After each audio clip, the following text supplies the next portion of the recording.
प्रयागराज महाकुंभ का भव्य आयोजन चल रहा था। संगम के तट पर आस्था का सैलाब उमड़ा हुआ था। लाखों की भीड़ गंगा में डुबकी लगा रही थी।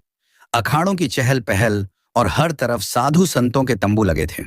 लेकिन इस बार इस पवित्र आयोजन के बीच कुछ ऐसा होने वाला था जिसने सभी को हिलाकर रख दिया। सेक्टर 14 के बड़े शिविर में एक दिन सुबह एक नया साधु पहुंचा। उसकी लंबी दाढ़ी, माथे पर चंदन का बड़ा टीका और गेरुआ वस्त्र उसे बाकी साधुओं जैसा ही बना रहे थे। वह धीरे धीरे शिविर के अंदर आया और मुख्य साधु के चरणों में झुक गया।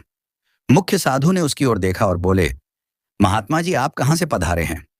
नए साधु ने हाथ जोड़ते हुए जवाब दिया, काशी से यहां संगम पर साधना करने की इच्छा थी, इसलिए आ गया। मुख्य साधु ने सिर हिलाते हुए कहा, बहुत अच्छा, यह पवित्र भूमि है, आप यहां आराम से रह सकते हैं। साधु शिविर के एक कोने में बैठ गया।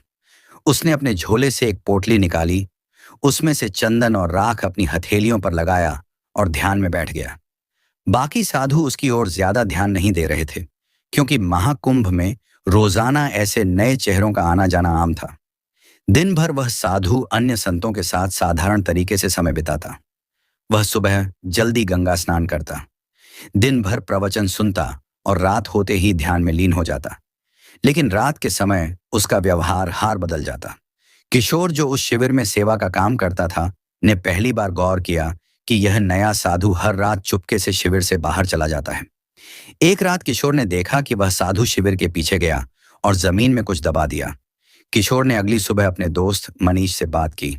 किशोर ने अपने दोस्त से कहा, यार, मुझे लगता है ये नया बाबा कुछ गड़बड़ है। फिर मनीष ने कहा, क्यों, ऐसा क्या किया उन्होंने? किशोर ने बताया, कल रात मैंने देखा कि ये कुछ जमीन में दबा रहे थे। पता नहीं, लेकिन कुछ तो अजीब है। मनीष ने हंसते हुए कहा, अरे, तुझे हर किसी पर शक होता है, हो सकता है वह कोई पूजा सामग्री हो। लेकिन किशोर का मन शांत नहीं था। उसने तय किया कि वह इस साधु पर नजर रखेगा। उसी दिन प्रयागराज पुलिस को एक गुमनाम कॉल आया। कॉलर ने बताया कि महाकुंभ में एक आतंकवादी साधु के भेष में छुपा हुआ है और वह किसी बड़े की योजना बना रहा है। यह सुनकर पुलिस तुरंत सतर्क हो गई। इंस्पेक्टर राजीव शर्मा, जो महाकुंभ की सुरक्षा के प्रमुख थे, ने अपनी टीम को अलर्ट कर दिया।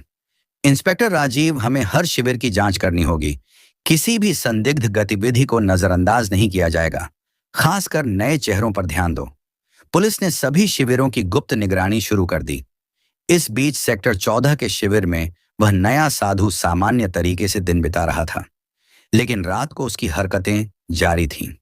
एक रात किशोर ने देखा कि साधु झोले से एक कागज और छोटा उपकरण निकाल रहा था। वह झोला लेकर शिविर से बाहर चला गया। किशोर ने साहस जुटाया और उसका पीछा किया।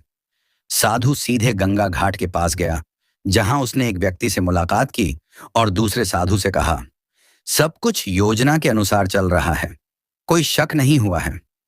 अनजान व्यक्ति, बहुत अच्छा, बस सही वक्त का इंतजार करो। फिर किशोर ने इन दोनों की बातचीत दूर से सुनी और अपने फोन से इसे रिकॉर्ड करने की कोशिश की, लेकिन वह बहुत डर गया था। अगले दिन उसने यह बात मुख्य साधु को बताई। किशोर ने कहा, महाराज, वह साधु कुछ गड़बड़ है। मैंने उसे कल रात किसी अजनबी से बात करते देखा। मुख्य साधु ने गंभीरता से कहा, यह बहुत गंभीर बात है, हमें पुलिस को सूचित करना चाहिए। फिर किशोर ने हिचकते हुए कहा, अगर वह दोषी निकला तो मुख्य साधु यह जोखिम उठाने लायक नहीं। ऐसा करते हैं, आज रात उसकी हरकतों को फिर से देखते हैं। अगली रात किशोर ने और मुख्य साधु ने तय किया कि वे उस संदिग्ध साधु पर नजर रखेंगे। किशोर ने अपना फोन तैयार रखा और मुख्य साधु ने शिविर के कुछ अन्य साधुओं को भी अलर्ट कर दिया। रात का समय था, सब सोने की तैयारी कर रहे थे। साधु फिर से अपनी झोली लेकर शिविर से निकला। साधु गंगा किनारे के एक सुनसान घाट पर पहुंचा, जहां वही व्यक्ति मौजूद था जिससे वह पहले भी मिला था। अनजान व्यक्ति ने पूछा, तुमने जो कहा था वह काम पूरा कर लिया?